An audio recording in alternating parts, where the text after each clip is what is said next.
우리 하나님 살아 계십니다. 예수님 여기 계십니다.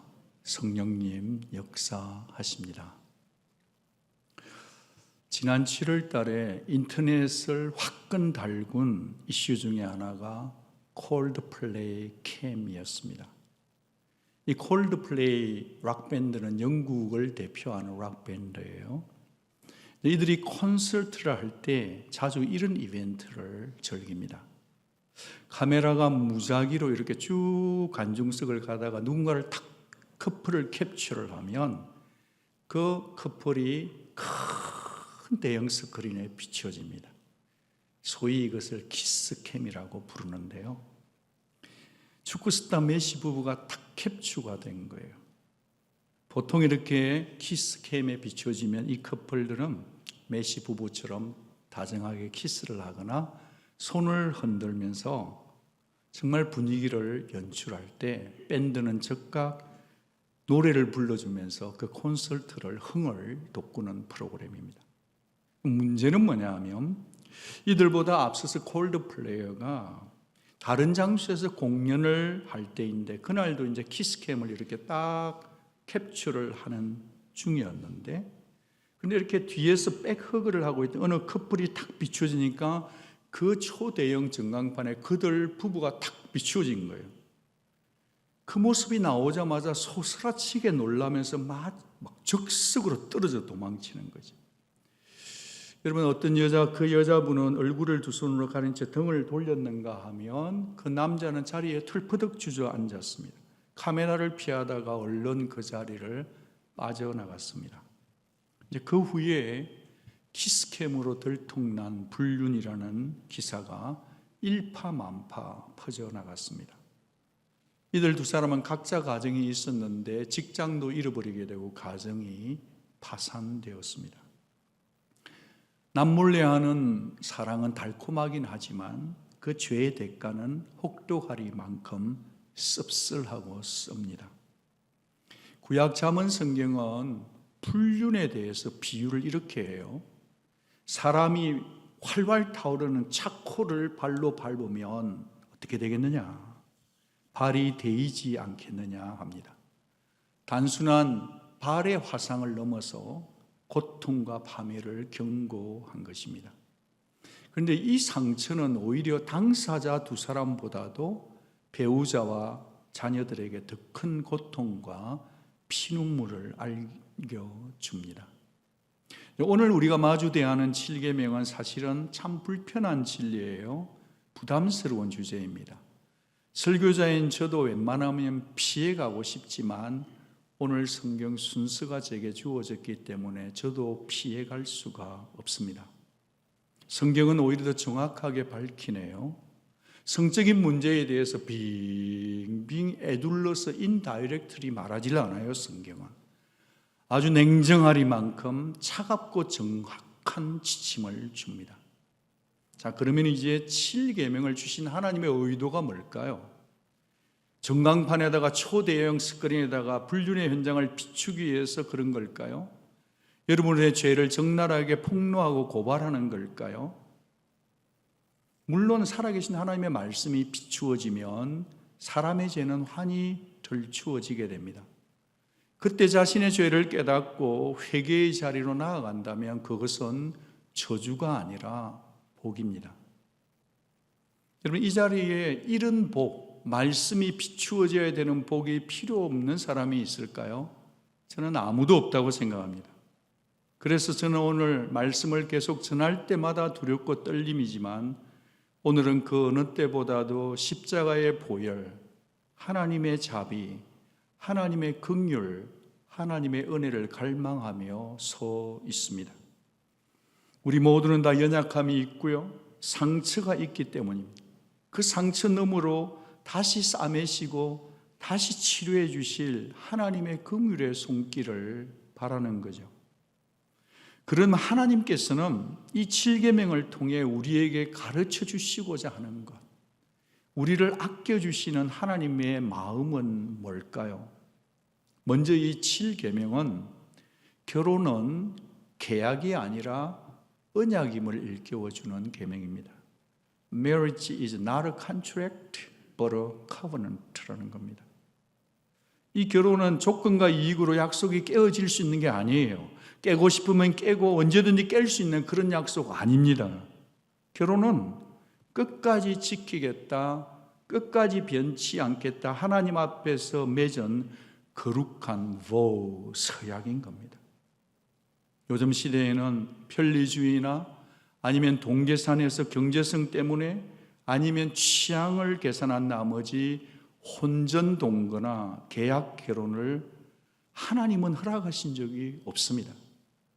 창세기부터 요한계시록을 아무리 읽어봐도 하나님은 이것을 허락한 적이 단 한 번도 없습니다. 두 사람을 혼인시키면서 하나님이 주신 주례사가 뭔가? 이름으로 남자가 부모를 떠나 그의 아내와 합하여 둘이 한 몸을 이룰지니라. 둘이 한 몸을 이룬다는 것은 결혼 관계 안에서만 남자와 여자의 성관계를 허락하셨다, 그 말입니다. 마치 하나님과 우리의 관계가 나는 너의 하나님이 되고 너는 내 백성이다, 이 약속의 근거를 두듯이 말이죠. 결혼식 하는 성혼 서양도 보면 결국은 나는 당신의 남편이 되고 당신만을 나의 아내로 받아들입니다. 나는 당신의 아내가 되고 당신을 나의 남편으로 받아들입니다라는 순결 언약, 순결 서약의 근거를 둔다는 거죠. 이 순결의 언약은 깨트리지 말라 하십니다. 하나님은 결혼이라고 하는 이 바운더리 안에서만 성적 욕구를 충족시키거라, 성적인 삶을 누리거라, 성은 선물이다 하십니다. 한 몸이 되어서 사랑을 나누고 자녀들을 낳아서 후손을 이어가라 하십니다. 여러분, 이 7계명은 교회보다 먼저, 무엇보다 먼저요? 교회보다 먼저 가정을 만드신 하나님께서 혼인 언약 안에서 순결과 정절을 지켜 살라는 하나님이 사람을 사랑하는 사랑의 계명입니다. 나아가서 이 7계명은 언약 백성의 거룩성을 지향하는 계명입니다. 언약 백성의 거룩성을 추구하며 살도록 하는 계명이에요. 히브리어로 가늠하다는 나아퍼입니다. 결혼 언약을 깨트린 불륜을 말합니다. 이 불륜은 결혼한 배우자 외에 다른 사람과의 성관계를 맺는 것이에요. 그러니까 결혼을 통해서만 허락된 성관계인데 결혼 제도 밖에서 성관계를 맺는 건 역시 간음죄로 범주에 포함시키고 있는 게 성경입니다. 예수님께서도 음란 행위를 간음죄로 연결시키시면서 모든 불법적인 인간의 성행위를 금지하셨단 말이죠. 언약 질서를 파괴했다는 점에서 모든 불법적인 성행위, 그것은 간음과 그 본질이 다를 수 없다는 겁니다. 모든 불법적인 성행위를 신약의 개념으로 보면 포르네이아라고 말합니다. 이 포르네이아는 음란, 음행, 매춘, 동성애 등등이 포함됩니다. 바로 이 말에서 포르노그라피가 온 어원이 된 거죠. 이렇게 한번 정리해 볼 수 있을 것입니다. 제7계명은 기혼자 간의 불륜에 대한 경고에서 출발을 하지만 모든 불법적인 성행위 전체를 포함합니다. 그러니까 기혼자든 미혼자이든 순결을 지켜야만 한다는 것입니다. 그런데 이제 이 언약의 질서를 깨트리게 되면 어떻게 되는 거죠? 하나님은 구약 성경에서 이렇게 말씀하십니다. 같이 읽습니다. 어떤 남자가 유부녀와 동침한 것이 드러나거든 그 동침한 남자와 그 여자를 둘 다 죽여 이스라엘 중에서 악을 제하라 하셨습니다. 간음죄에 대한 형벌은 아주 강력합니다. 그것은 죽음입니다. 둘만의 해프닝이 아니다. 둘만의 해프닝으로 끝나는 게 아니다라는 거죠.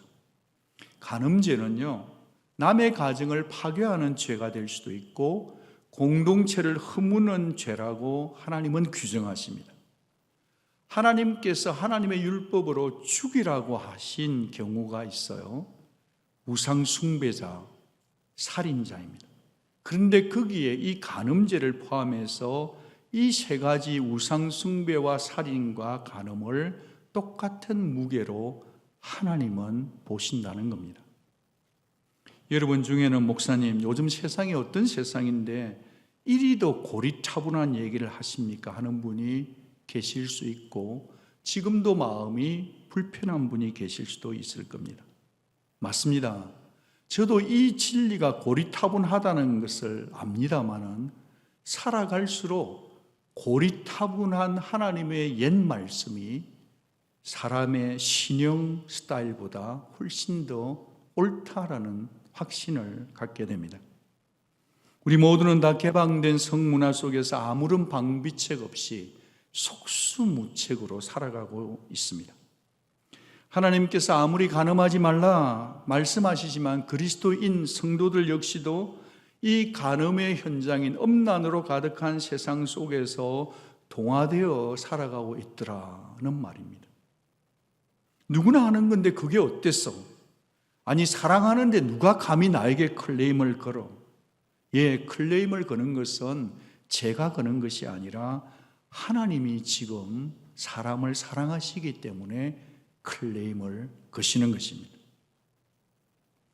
청년 형제자매 여러분, 하나님은 여러분의 혼전 순결을 원하십니다. 지금부터라도. 육체적 관계는 하나님께서 주신 결혼의 시간까지 기다려야만 합니다.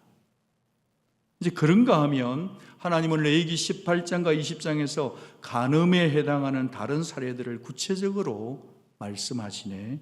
그런데 우리가 이 말씀을 좀 길긴 하지만 또박또박 한번 읽었으면 합니다. 같이 읽습니다. 누구든지 여인과 동침하던 남자와 동침하면 둘 다 가증한 일을 행함인즉 반드시 죽일지니라. 자기의 피가 그 자기에게 돌아가리라.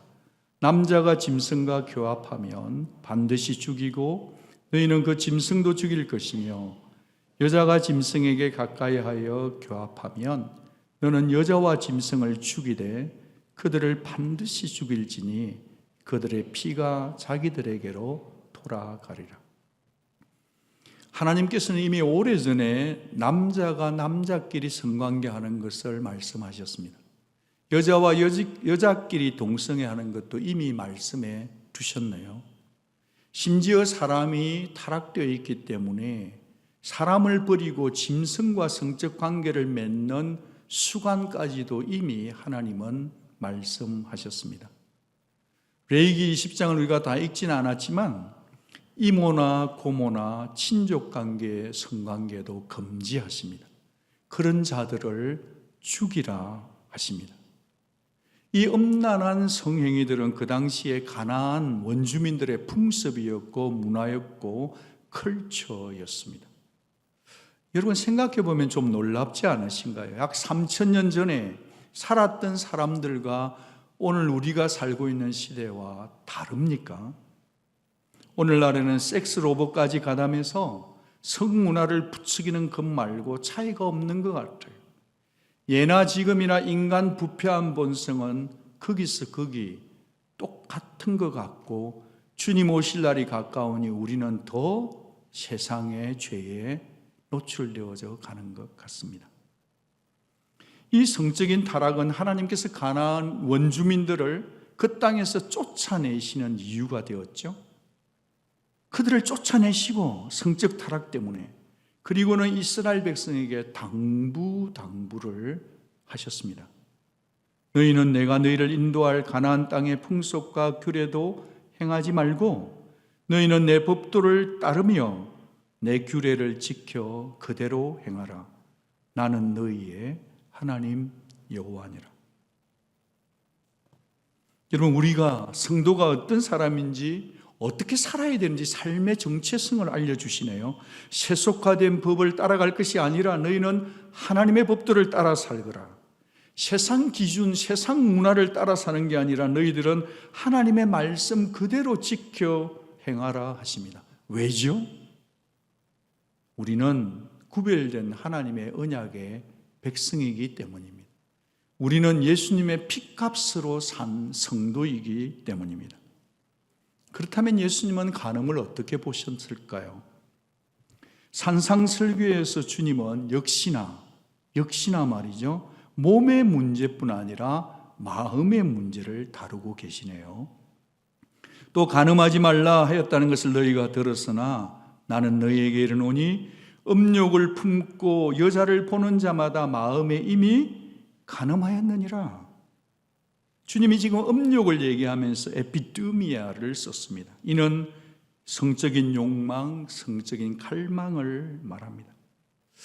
여러분, 이 말씀을 들을 때 예수님이 지금 말씀하시는 포인이 뭔지 딱 감이 오시지 않습니까? 비록 행동으로 실행하지는 않았을지라도 마음속의 생각, 마음속의 상상을 하는 것도 예수님은 음행하는 죄, 간음죄라고 규정하신다는 사실입니다. 얼마 전에 이런 글을 읽은 적이 있습니다. 목회를 아주 잘하고 계시는 어느 미국 목사님이 갑자기 교회 앞에 사임을 발표했습니다. 그 이유는 자신이 육체적으로는 범죄하지 않았지만 감정적으로, 정신적으로 불륜, 간음을 저질렀다고 고백한 겁니다. 자신이 자기 교회 성도 중에 어느 여자 성도님과 함께 대화를 하는데 이상하게 마음이 편하고 서로의 기도 제목까지 서로 공유했는데 정작 자신의 아내와는 기도 제목을 나누지 않았다는 것을 깨닫고 자신의 죄를 하나님 앞에 통감하고 회개하면서 사임을 결정한 겁니다. 저는 이 글을 보면서 과연 이 미국 땅의 전 세계에서 이 목사님의 마음을 가진다면 교회에 몇 명의 목사나 교회에 남아있을까를 생각해 보지 않을 수가 없었습니다. 마태복음 5장 27절 28절을 보시면 주님께서 지금 음욕을 품게 하는 연결고리가 뭔지를 우리에게 알려줍니다. 상기시켜줍니다. 음욕이 사람에게 들어오는 통로는 눈입니다. 아니, 매력 있는 사람을 보는 게 뭐 죄예요? 눈에 띄어서 봤어요. 금발이 아름답잖아요. 거기로 끝나면 죄가 아닐 수 있습니다. 그런데 한 번 봤는데 계속해서 또 보고 또 지켜보고 있다면 죄라는 겁니다. 왜냐하면 그것은 자신의 의지가 수반되었기 때문입니다. 배우자가 아닌 다른 이성의 매력에 빠져서 계속 그를 응시하고 바라본다면 그것은 음욕을 키우는 격이 되고 간음죄를 짓는 것이라고 말합니다. 그것은 은밀하기도 하지만 즐길 수 있는 거리가 될 수도 있습니다. 사람은 속일 수는 있는데 하나님의 눈은 속일 수가 없는 것이지요. 여러분, 우리는 다윗의 불륜의 시작을 잘 아십니다. 다윗 왕이 왕궁 옥상에서 한 여인의 목욕 장면을 보는 것으로부터 다윗의 가문은 추락하기 시작했습니다. 무슨 이 엄청난 잘못을 했기 때문이 아니지요. 아주 작은 이슈 하나였습니다. 뭐죠? 그저 보는 것이었습니다. 그는 보고 또 보고 뚫어지게 보았기 때문에 마음으로 이미 그 여인을 품어버렸기 때문에 그 죄를 실행한 것입니다. 여러분, 사람의 마음 속에 있는 성욕은 불과 같답니다. 성욕의 불길은요, 죽을 때까지 나이를 초월해서 완전히 꺼지지 않습니다. 그러니 적어도 우리가 이 성욕을 컨트롤하려고 하면 우리는 반드시 눈을 정화시키고 눈의 절제를 일으키며 정말 눈이 거듭남아만 합니다. 그만큼 보는 것이 중요해요. 우리가 사는 이 시대는 비주얼 시대 아닙니까? 우리의 눈을 자극하고 들어오는 게 얼마나 많습니까? 음란한 영상물, 선정적인 사진, 포르노 외설 잡지. 여러분의 자녀들이 이걸 보면 여러분은 화들짝 놀라 따끔하게 야단치시죠. 우리 자신을 따끔하게 혼내야 될 시점 아닐까요? 딱 한 번 터치했는데 계속 유튜브 알고리즘은 우리를 알고 계속 밀고 들어오는 경우도 있잖아요.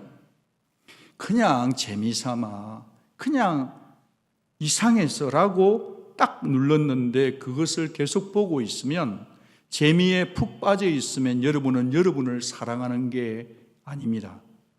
자기 자신에 있는 죄성에다가 불을 붙이는 격입니다. 보고 또 보는 것만으로도 말이죠, 제7계명을 어길 수 있다는 이 엄중한 진리를 우리는 신중하게 받아들여야 합니다. 동방의 의인이었던 욥은 자기 자녀들이 혹시라도 죄를 범했을까 봐 생일 때마다 모든 자녀들을 위한 하나님 앞에 회개 예배를 드렸던 자예요. 그 욥이 이런 약속을 했어요. 같이 한번 읽어주시겠어요? 내가 내 눈과 약속하였나니 어찌 처녀에게 주목하겠는가. 욥은 자신의 눈과 약속을 맺은 거예요. 언약을 맺었어요. 이미 결혼한 자예요. 동방의 부자였어요. 마음만 먹으면 누구라도 만날 수 있는 가능성이 가난한 사람보다 포텐셜이 큰 거였지만, 그는 자기의 눈과 언약, 약속을 맺은 거예요.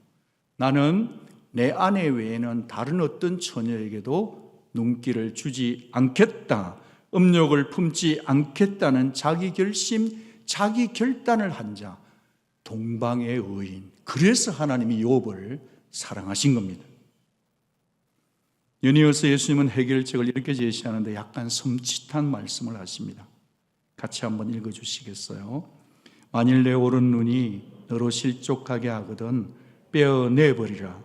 내 백체 중 하나가 없어지고 온몸이 지옥에 던져지지 않는 것이 유익하며, 또한 만일 내 오른손이 너를 실족하게 하거든 찍어내버리라.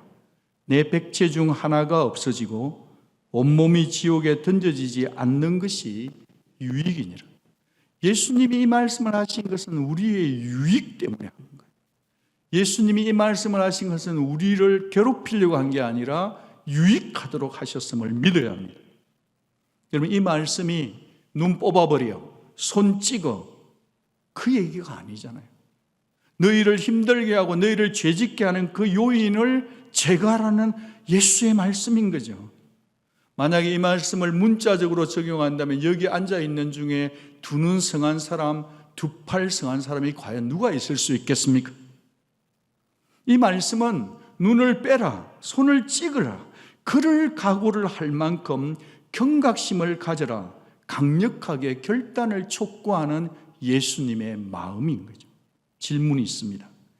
2000년 전에 예수님이 이 말씀을 하셨다고 한다면 오늘 이 타락한 시대 가운데 사는 우리들에게 그때 이 말씀이 더 필요할까요? 아니면 오늘 이 시대를 살아가는 우리에게 저 말씀이 더 필요한지 여러분 스스로 대답하시기를 바랍니다. 예수님의 이 말씀을 저와 여러분의 말씀, 여러분을 아끼시는 말씀으로 받으시는 온누리 가족 되기를 주의 이름으로 축복합니다. 왜냐하면 성적 유학이 계속 업그레이드 되고 있어요. AI가 업그레이드 되는 것처럼 우리의 인간이 죄짓고 성적으로 유혹되는 것은 아주 강렬해지고 교묘해지고 업그레이드 되고 있기 때문에 그 누구도 하나님의 말씀 아니면 성욕을 이길 재간이 없기 때문입니다. 부부가 아닌 경우라면 될 수 있으면 신체적인 접촉, 가벼운 터치라도 하지 마시기를 바랍니다. 교회 오실 때 우리의 복장이 여름철이 되었을 때 더 나 자신의 몸을 좀 가릴 수 있는, 그리고 이 강단에 서는 사람들은 특별히 다른 사람의 예배에 나 자신의 어떤 복장이 방해가 되지 않도록 하는 그런 순결한 지혜가 요청될 수 있기를 담임 목사로서 부탁드립니다. 성적인 욕구는 점점 더 깊은 신체적 욕구를 갈망하는 방식으로 증폭, 앰플리파이 되기 때문입니다. 은근한 성적인 농담도 하지 마시기 바랍니다. 애시당초 유혹 상황을 만들지 않은 것이 좋습니다. 어둑어둑한 장소에서 단둘이 만나지 마십시오. 직장 생활 속에서도 점심때라도 여러분이 지혜롭게 하시기를, 저는 여러분의 삶을 다 모릅니다. 그렇기 때문에 무식하고 용감하게 말할 수 있습니다. 여러분, 저는 목회를 배우면서 박 목사, 여자 성도님을 상담할 때는 절대로 혼자 만나면 안 되네 하는 선배님의 말을 귀담아 듣습니다. 우리 교회 여자 성도님들이 저에게 상담을 요청할 때 저는 저희 집 사람을 가급적이면 꼭 같이 상담합니다. 그러면서 21년 동안 제가 목회를 하면서 어느 몇 분의 여자분은 사모님을 빼고 만나자는 분이 계셨습니다. 저는 거절했습니다. 사랑하는 여러분, 저는 여자 성도님을 만날 때는 의도적으로 제 목양 신문을 활짝 열어놓고 문이 안 닫히도록 의자까지 받쳐 놓습니다.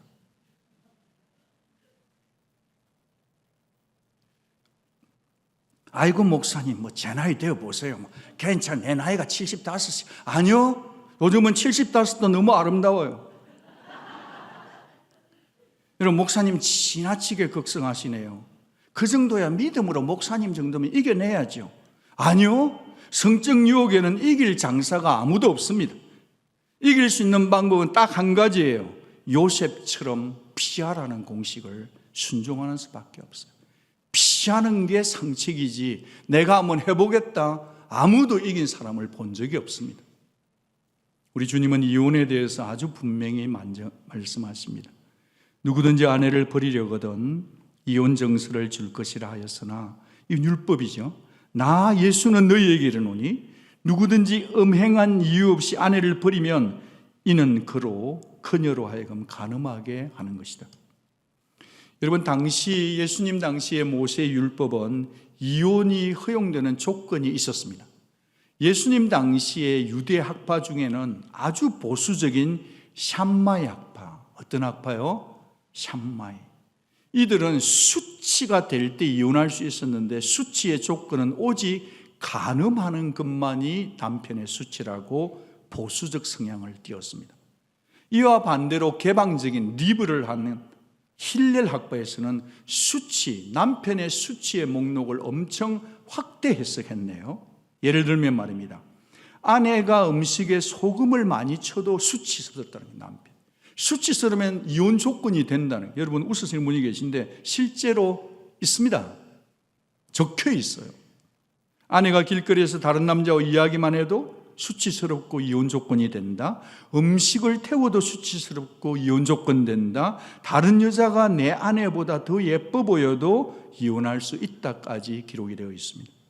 이는 부인에게만 정조를 요구하고 있는 남자들의 타락된 본성, 그것을 성적인 부분까지 연결된 시대의 문화 사조였습니다. 그런 사회 속에서 예수님께서 그들을 향해 이 말씀을 하시는 것은 가히 혁명적인 레디컬한 선언이었습니다. 주님 말씀하셨습니다. 그래, 좋다. 그런데 이혼 사유가 발견되더라도 이혼의 정서는 좀 써주어라. 여자분이 결혼을 했다가 길에 나갔을 때 이 여자분이 이혼 정서가 없으면 돌로 쳐 죽이는 시대였기 때문에 주님은 이혼 정서를 써주어서 여성의 인권을 보호해 주었던 것입니다. 예수님이 한술 더 뜨십니다. 나 예수는 말한다. 구약은 그랬을지라도 간음의 경우가 아니라면 결혼은 사람이 나눌 수 있어요, 없어요? 없다. 왜냐하면 결혼은 하나님이 짝지어 주셨기 때문인 거죠. 오늘날 이혼 사유는 외도만이 아니더라고요.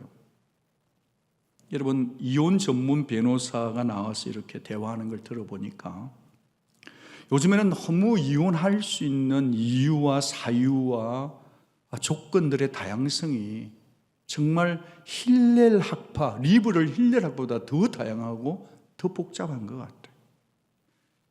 예수님 당시에 힐렐 학파들이 갖다 붙이면 다 이유가 되는 그 수치스러운 목록이 너무너무 다양하더라고요. 물론 여성의 인권도 중요하고 적절하고 리즈너블한 이유도 있겠지만 말입니다. 오늘날 이혼의 사유는 우리의 상상을 초월하는 다양성 속에 우리는 살고 있습니다. 우리는 이 사회 속에 살아내어야만 합니다. 성도로서. 여러분, 결혼은 사랑의 콩깍지입니다. 누구나 다 그렇게 결혼을 합니다. 눈에 콩깍지가 씌우면 결혼을 하는 겁니다. 그런데 인간의 사랑이 완벽하지 않습니다. 우리가 다 알잖아요. 이 불완전한 사랑을 함께 견디는 과정이 결혼 생활이에요.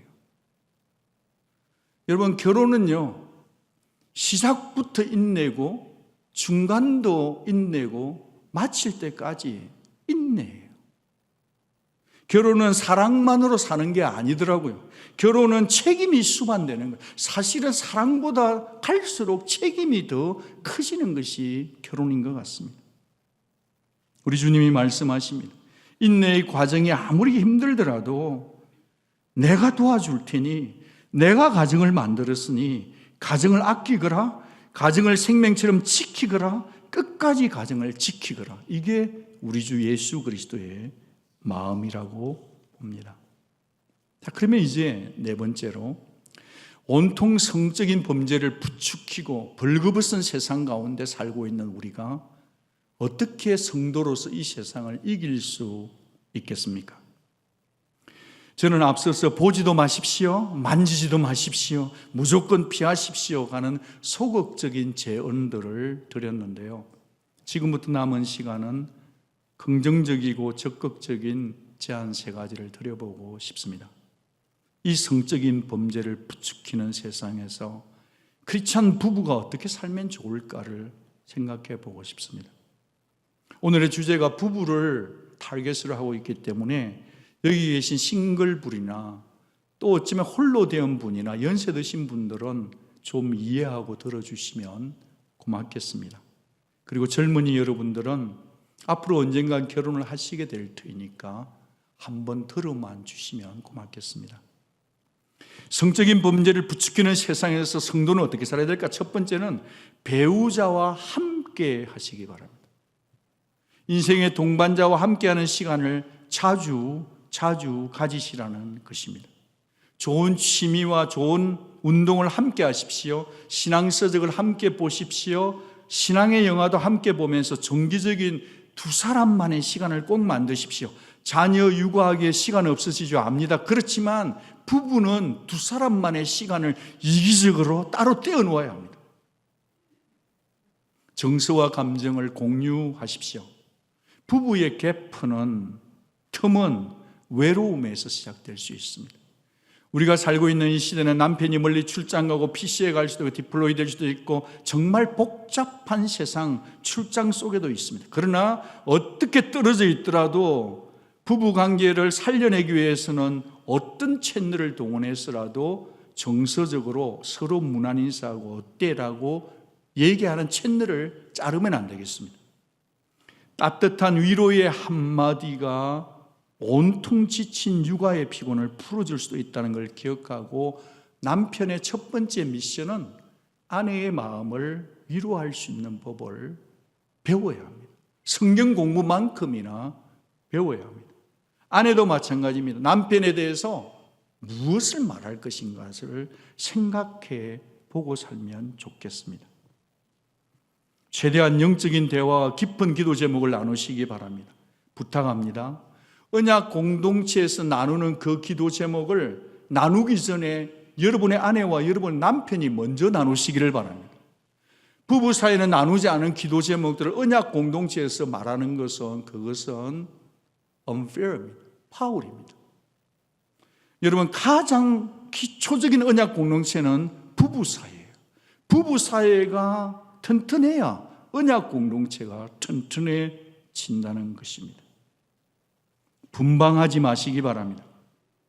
부부 사이가 나빠지면 옛날에 방 하나 있을 때 고생하며 싸워도 같이 잘 때가 좋았지, 방 3개, 4개 되어도 부부 사이가 좋지 않으면 그것은 축복이 아니라 도리어 재앙이 될 수도 있기 때문입니다.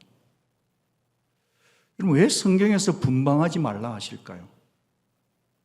아내들보다는 남편들이 성적인 유혹에 빠질 가능성이 크기 때문입니다. 그거는 남편이 그래 짐승들이야 그게 아니고요, 하나님이 그리 만들었어요. 아무도 남편들 아멘 안 하면 알아서 하십시오.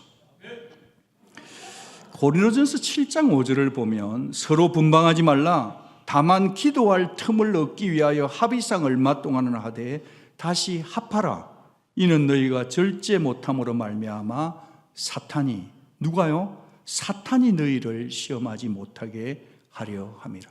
부부 생활이 좋아지는 것을 가장 싫어하는 것은요, 사탄이에요. 여러분 살다 보니까 제가 뭐 리서치를 한 건 아니지만 그냥 들려오는 소식들을 볼 때 의외로 중년의 부부가 되면 각방을 쓰는 부부들이 많다는 사실을 제가 자꾸 듣게 되는 것 같아요. 왜 그럴까를 들어보니 나이 탓 때문에 그렇대요. 왜 그러냐고 물어보니 호르몬 분비 다르대요. 왜 그러냐 물어보니 잠자는 수면 스타일이 다르대요. 어떤 분은 새벽행이고 어떤 분은 저녁행이래요. 어떤 분들은 직장 근무, 의료진 교회대 때문에 잘 수밖에 없다는 거죠. 그렇기는 하겠지만 영적인 필요 외에는 꼭 같이 주무시기를 권면드립니다. 이 권면은 제가 목사가 주는 말이 아니라 사도 바울을 통해서 하나님이 가정을 아끼시면서 주신 말씀입니다. 예를 들면 떨어서 자자마. 처음에는 허전하고 섭섭하고 잠도 설칠 수 있겠어요? 사흘만 지나보세요. 익숙해진다네요. 더 시간이 지나가면 어떻게 될까요? 이렇게 해서 3개월, 3년, 13년, 23년 지나게 되면 어떻게 될까요? 예, 옆에 걸그적거리는 자체가 싫을 수도 있겠고 그냥 코 고는 소리가 듣기 싫어서 그렇게 하고 싶은 마음도 있다는 걸 이해는 합니다만은, 그러나 우리가 부부 사이에 떨어져 사는 시간이 계속 길다고 하면 우리는 존 그레이의 말을 귀담아 들을 필요가 있을 것 같아요. 화성남자와 금성여자를 넘어서라는 책의 저자 그레이는 이렇게 말합니다. 남자들은 육체적 친밀감과 지속적인 열정에 대한 욕구가 충족되지 않으면 고통을 숨기려고 섹스 중독에 빠져들 가능성이 크다 했습니다. 여러분의 남편이 문을 걸어 잠그고 어둑어둑한데 은밀하게 포르노 보고 있는 영상에 빠져 있다고 상상 한번 해보시겠어요? 여러분, 이 땅에 어느 여자도 어느 아내도 포르노에 빠져 있는 남편을 존경할 사람은 아무도 없습니다. 그러면서 여러분은 내 책임 아니에요, 그렇게 단정적으로 빨리 말하는 것을 조금만 천천히 해주시기를 바랍니다. 물론 남편 책임이죠. 남편의 영성이 떨어지는 거고 남편이 못났죠. 그렇긴 한데 그것을 무작정 남편애가 책임을 다 떠맡길 수는 없겠다.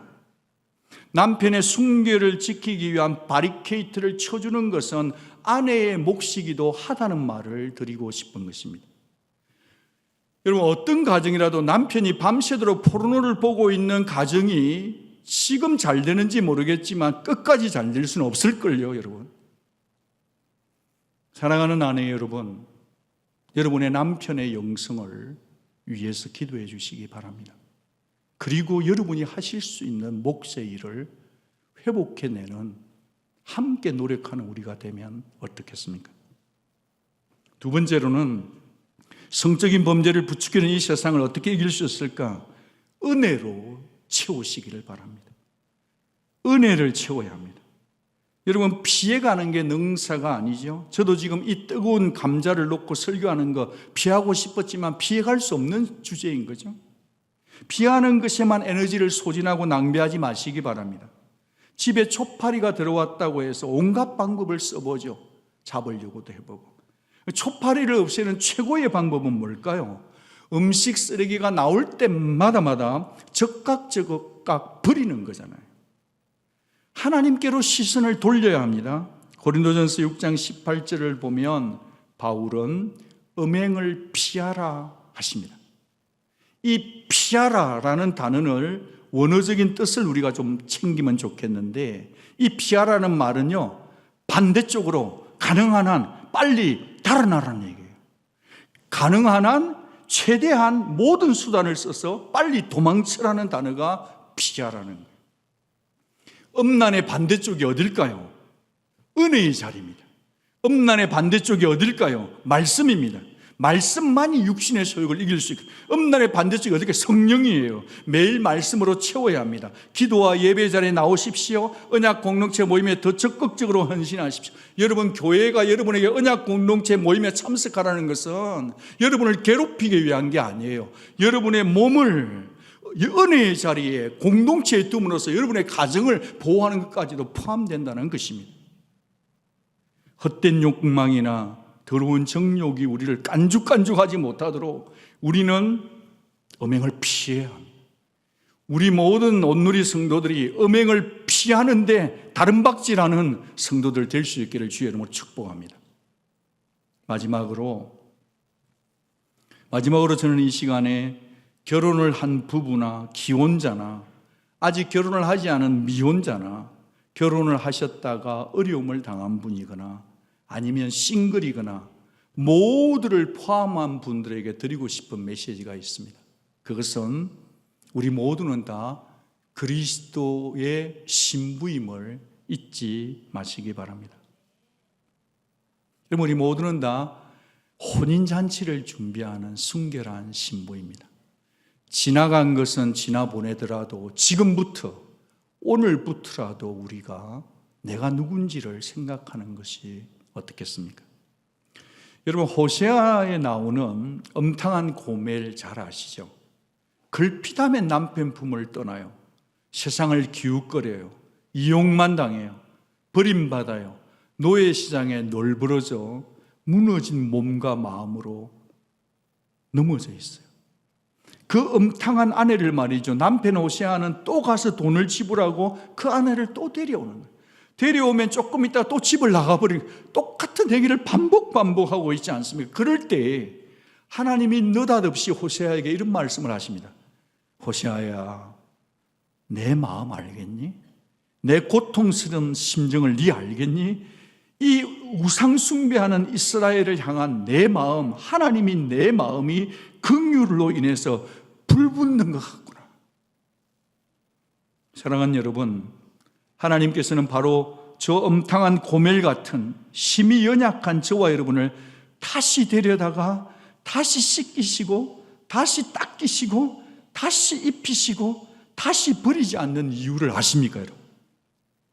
우리는 자꾸만 언약을 깨고 세상을 따라가지만 깨고 또 깨지만 어린 양 예수 그리스도 깨지는 완전한 언약으로 당신의 피로 우리를 콱 붙들고 계시기 때문입니다. 죽음 외에는 우리를 갈라놓을 수 없는 그 결혼식 서약처럼 말입니다. 여러분, 아무리 우리가 살고 있는 세상이 벌거벗은 세상이고 부끄러움을 드러낸 세상이고 수치를 모르는 이 사회라 할지라도 여러분이 입은 옷은 피 묻은 그리스도의 오심을 기억하시기 바랍니다. 여러분, 세상에 많은 죄의 종류가 있지만 음행은 몸 밖에 짓는 게 아니라 내 몸뚱아리 안에다가 짓는 죄라고 가르쳐 주셨습니다. 사람이 음행을 계속하고 성적인 죄를 계속 지으면 내 몸이 무너집니다. 순간적으로는 달콤할지 모르지만 내 몸에 죄가 치워지면 몸이 파멸됩니다. 내 몸 안에 지은 더럽고 추잡한 그 죄는 돌에 맞아 죽어도 마땅하겠지만 주님은 이 죄로 가득 찬 내 몸뚱아리를 위해서 순결한 몸으로, 죄 없으신 몸으로 정결한 피로 우리의 죄를 다 담당해 주신 줄로 믿습니다. 그러니까 말입니다. 성적인 죄로부터 순결을 지켜내는 것은 하나님이 하실 일이 아니라 우리가 해야 될 일인 거예요. 오늘부터 만약에 우리가 여전히 이 죄 가운데 있으면서 이 죄를 즐기고 있으면서 아무렇지도 않게 신앙생활을 하고 있거나 주님의 일을 열심히 내고 있다면 회개하고 돌이켜야 합니다. 이것은 하나님을 속이는 행위이기 때문입니다. 여러분, 순결하게 사는 것, 내 노력으로, 내 신앙 연륜으로, 내 직분으로 개런티 받을 수가 없습니다. 성령님을 의지해야 이길 수 있는 줄로 믿습니다. 하나님께서 우리에게 그리스도로 옷 입혀 주셨습니다. 예수의 피옷입니다. 우리 힘으로 안 되는 줄 아시기 때문에 보혜사 성령을 보내주신 줄로 믿습니다. 사랑하는 여러분, 교회보다 가정을 먼저 만드신 분 하나님이십니다. 이 7계명은 여러분에게 부담을 주고 스팟라이트에서 여러분을 밝혀서 수치스럽게 만드는 계명이 아니에요. 이 순결의 언약은 바로 저 자신과 여러분의 몸과 마음과 영혼, 여러분의 가정을 정결함과 거룩함으로 지키시겠다고 하는 하나님의 굳센 의지인 줄 믿으시기 바랍니다. 제가 이번 설교를 준비하면서 집으로 가던 중에 이게 아이젠하우어 35 그 고속도로를 만나는데 빨간 신호등이 딱 걸렸어요. 거기 보니까 저 광고가 있는 거예요. Shackled by lust. 이 샤클들은 건 족쇄가 채했다는 거거든요. 정욕에 족쇄가 채했느냐? 그렇다면 Jesus set free. 그래서 제가 신호등 바뀌기 전에 저 사진을 빨리 찍었습니다. 저 자신에게 보여주고 여러분에게 보여주고, 거기에 사진도 잘 찍었잖아요. Do not enter. Don't enter, you know.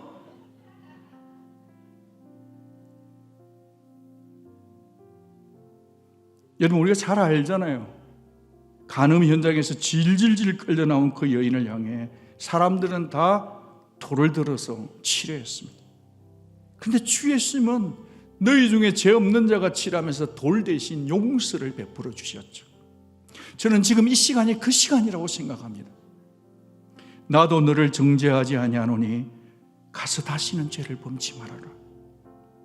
벌거벗은 채 벌겨 벗긴 채 질질 끌려온 그 여인에게 했던 그 따뜻한 말씀이 혹 저와 여러분을 다시 일으키시고, 혹 저와 여러분에게 용기를 주시고, 혹 저와 여러분에게 지금 이 시간 가장 필요한 말씀 아닐까요? 가서 다시는 죄를 범치 말아라. 지나간 것은 잊어버려라.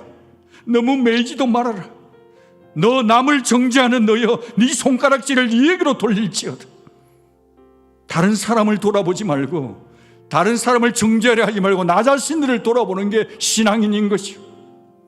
가서 다시는 죄를 범치 말라 하신 이 말씀을 오늘 내 말씀으로 받아 내 삶의 어두운 부분, 축축한 부분, 눅진눅진한 부분을 몰아내는 이 시간 되기를 축복합니다. 세상과 사탄과 맞서는 맞짱 뜨는 당당한 그리스도의 신부로 살아낼 수 있기를 주 예수 그리스도 이름으로 축복합니다. 기도하겠습니다.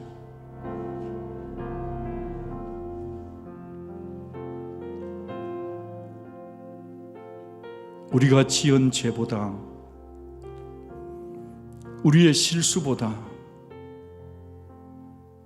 우리의 어둠보다 하나님의 사랑이 크고 깊고 넓습니다. 내 더러운 죄, 내 추한 죄, 내 배우자도 모르는 엄밀한 죄가 있다면 생각으로 범한 죄까지라도 지금 이 시간에 회개합시다. 회개는요, 후회하는 게 아니에요. 회개는 터닝 포인트예요. 오늘 여기서 잠깐 눈물 흘리고 집에 가서 또 거짓하면 안 됩니다. 끝까지 잘라내는 것, 거기까지가 회개거든요. 우리 힘으로는 할 수 없으나 예수님의 보혈과 말씀과 성령이 하게 하실 것입니다. 그 바다 같은 주님의 사랑 앞에 우리의 죄를 조용히 말씀드리고 십자가 보혈을 의지하고 다시 회복되는 깨끗한 정결한 그리스도의 신부로 우리 모두가 일어날 수 있기를 바랍니다. 같이 한번 하나님 앞에 조용히 침묵의 기도로 나가겠습니다. 다 같이 기도합니다.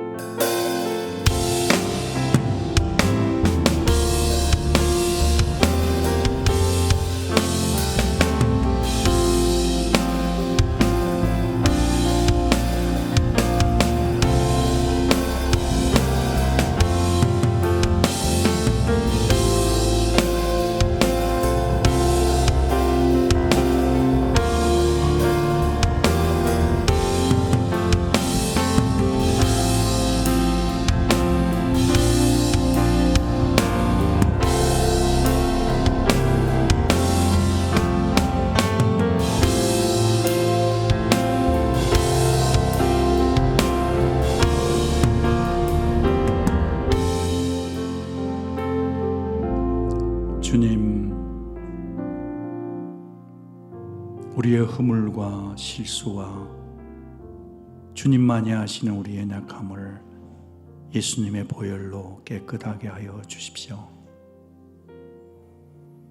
남 돌아볼 겨를 없이 우리 자신을 십자가 앞에 가져가오니 우리의 숨은 죄와 생각으로 지은 죄를, 그것이 가정이든 직장이든 군이든 병원이든 비즈니스 현장이든 우리가 지은 죄를 용서하여 주옵소서. 하나님, 우리의 자녀들이 혹이라도 은밀하게 짓는 죄가 있다면 이 시간에 예수님의 이름으로 기도하오니 용서해 주옵소서. 이 시대가 벌거벗은 시대로 살고 있습니다. 저희들도 이 정도쯤은 괜찮아 하고 가볍게 생각할 때가 있사오니 주님을 만나는 그날까지 순결한 정절을 지키는 그리스도의 신부로 살다가 주 앞에 설 수 있도록 우리 교회 가운데, 우리 각자 가운데, 우리 가정 가운데 순결한 거룩한 영을 부어주십시오. 회개하오니 정결케 하여 주십시오. 예수님 이름으로 기도합니다. 아멘. 다 함께 일어나서 마지막 찬양 우리의 고백으로 드리겠습니다.